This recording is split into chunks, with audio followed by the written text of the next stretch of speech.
New changes, new nerfs, new buffs, new UI, and most importantly, new premium tanks, because today, guys, we are taking a look at the preview of the 8.6 update. So let's not lose too much time and jump directly into it. Let's start by talking about the tanks that are receiving those HD graphics. And here, the first is the T26, the Tier 1 Russian Tech 3 tank. You're probably thinking that it's a little bit weird from Wargaming to start off with the T26 as the new HD graphic tank from the 8.6 update, but in fact it's marketing, because they did the same with the M2 Lite and the Panzer II, both being still from Tier 1. And the reason is quite simple. When you start the game, you are a new player and you are obviously going to start with Tier 1.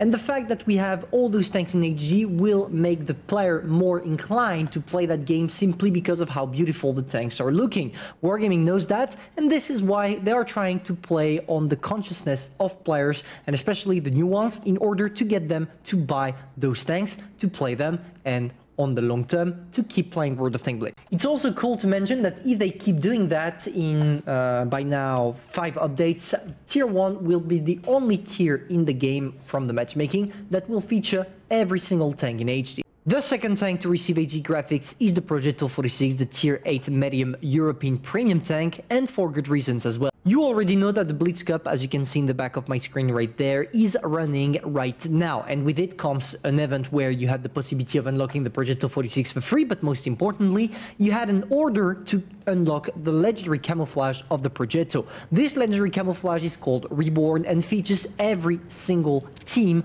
that is participating into the Blitz Cup. It's marketing as well, because by putting that tank in HG, Wargaming is making the camo shine a little bit more and remind people about eSport and most importantly, the Blitz Cup. But all the tanks we talked about are getting those HD graphics, but it's not necessarily going to change anything about them. But it's not the case of the EV-183 that is finally going to feature those HD graphics in the 8.6 update. And trust me, it's going to change the tank quite a lot, because now it's a lookalike of the one we have in World of Tanks PC. Here is a picture of the 3 tanks side by side with those HD graphics. And as you can see, when it comes to the EV-183, there is a huge change on the turret, because the tank is nothing like the one we already have right now. It looks wide, maybe a little bit taller, and with it obviously comes some changes to its armor profile. Here is the armor profile of the EV-183 in the current state. As you can see, it's quite simple to penetrate it pretty much everywhere. Not even the angled part will be able to bounce anything. And it's the exact same for the hull. So, pretty much a grilled cheese. This is the armor profile of the tank with HD graphics under the new law of World of Tanks Blitz. The main difference between the one you're seeing right there, where as you can see it's impossible to penetrate the cheeks, and the version we have right now in Blitz, or that we are gonna have, is that the whole red area right here that features nearly 400 millimeters at one point is not going to be that armored in Blitz, because here I took the armor profile of World of Tanks PC. But both tanks are going to be different, and Wargaming already confirmed that this area will be easy to penetrate for most players. But when it comes to the cheeks, we can expect something close to what you're seeing right there. So definitely a buff for the EV-183 lovers. So we are probably going to see the EV-183 shine again, because it's the first buff it received for at least 30 updates, for a total of 30 months, which is just huge.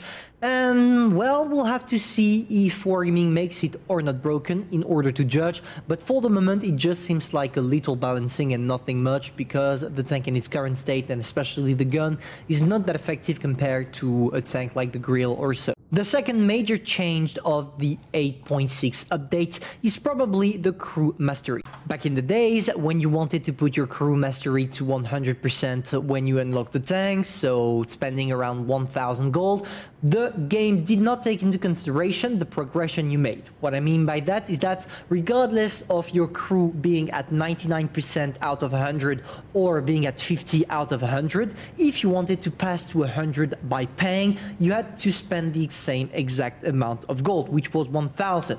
And it was the same for the crew experience with credits. Now Wargaming will take into consideration your progression, which will lead you to a decrease on the price of the crew mastery, which is an amazing news. This is pretty much what it looks like. As you can see, we're at 51% out of 100, and you see that when we want to train our crew to 75%, we already have a huge decrease on the price that goes from 160,000 to 153,000. So it will probably allow people to be more comfortable spending their either money or credits well earned by being able to grind a little bit before spending their gold or credits. The latest change of the 8.6 update when it comes to the UI is that the heat bar, the heat point bar, is going to change. The little green thing you see on my screen right now. Back in the days, it was small, it was really hard to see, and for some people, they could be uncomfortable with it because they didn't know how many hit points they lost because of how small it is.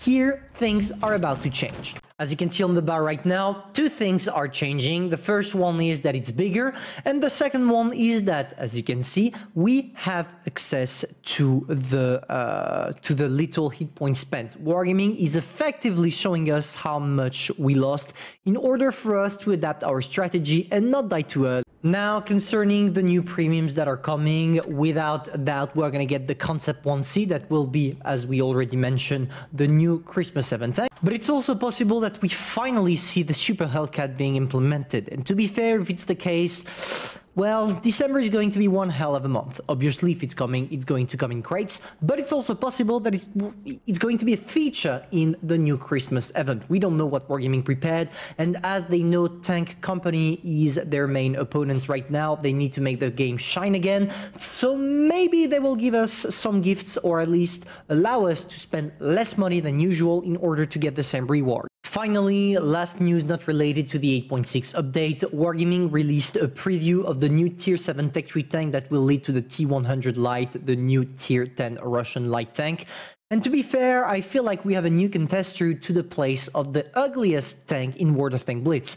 Just looks weird, but too weird that it's adorable. So yeah, let me know in the comments what you think about it. So well, it seems like the 8.6 update is bringing us once more some gifts from Wargaming, especially on the crew mastery, and to be fair, it looks like they are changing. They are really trying hard to make their game appealing again, popular again, even if you take a look at the stats, it just keeps growing again and again. Every day that passes is more players gained by World of Tanks Blitz. But to be fair, I feel like they are going on the right side, and I'm really glad that they're finally listening to the community, and most importantly, making things that will allow free-to-play players to enjoy the game as much as the pay-to-win ones. If you agree, feel free to tell me in the comments by commenting, but also liking and subscribing to the channel.